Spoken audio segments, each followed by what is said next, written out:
Hay evidencias arqueológicas de una guerra química que ocurrió hace casi 2000 años. Uno de los términos más distintivos de la Primera Guerra Mundial ha sido la guerra química, pues el uso de estas armas fue un aspecto sobresaliente en ese hecho. Entre ellos se utilizaron gases lacrimógenos, fosgeno y gas mostaza. De este modo inutilizaron y mataron a sus enemigos. Aunque este tipo de armas marcaron la Gran Guerra, su uso trasciende desde mucho antes. Según los antecedentes de la guerra química, se data que los primeros usos de este tipo de armas se relatan en el famoso personaje de la mitología griega llamado Heracles, en donde el héroe de la historia introduce las flechas en la sangre de la hidra con el fin de volverlas tóxicas.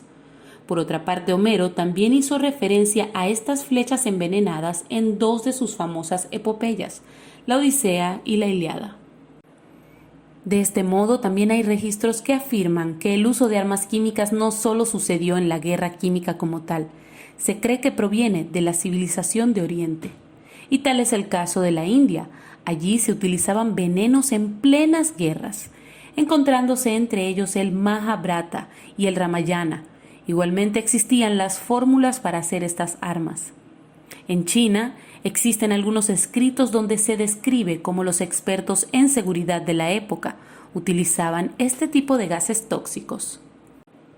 El vapor originado al quemar la bola de mostazas y otros elementos toxicológicos era lanzado en los túneles hechos por el ejército.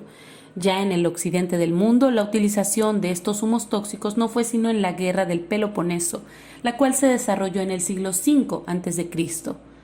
Las crónicas cuentan que durante una batalla ocurrida entre los atenienses y los espartanos, los atenienses quemaron una sustancia que contenía azufre, brea y madera. La intención era incapacitar a los enemigos y por lo tanto salir victoriosos.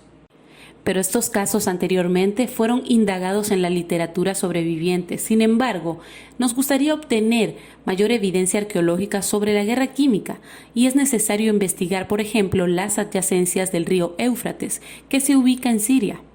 Allí hubo una ciudad de origen romano, la cual fue sometida por los sasánidas durante el siglo III a.C.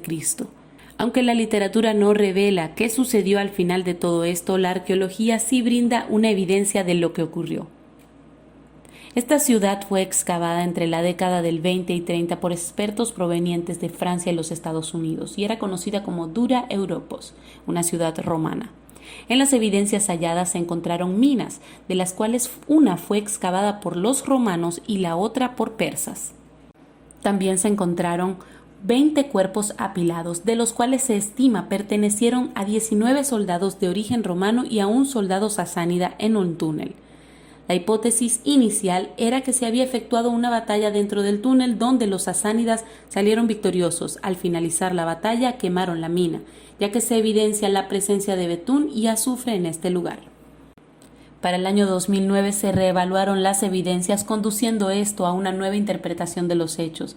Debido a que los túneles eran muy estrechos como para realizar un combate efectivo, se puso en duda la hipótesis anterior. Sin embargo, la posición de los cuerpos apilados señala que no fue ese el lugar donde cayeron inicialmente. La nueva hipótesis es que los sasánidas utilizaron gases tóxicos para asfixiar así a sus enemigos romanos.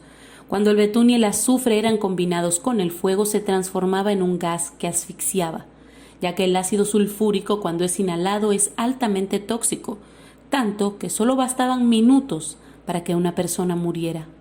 El único soldado sasánida quizá fue víctima de su propia guerra química, ocasionándose a sí mismo la muerte por estas armas venenosas. Una vez que el túnel fue despejado, los sasánidas apilaron todos los cuerpos de sus enemigos, colocándolos en la entrada de la mina, simulando un muro de construcción, procediendo finalmente a destruir la mina.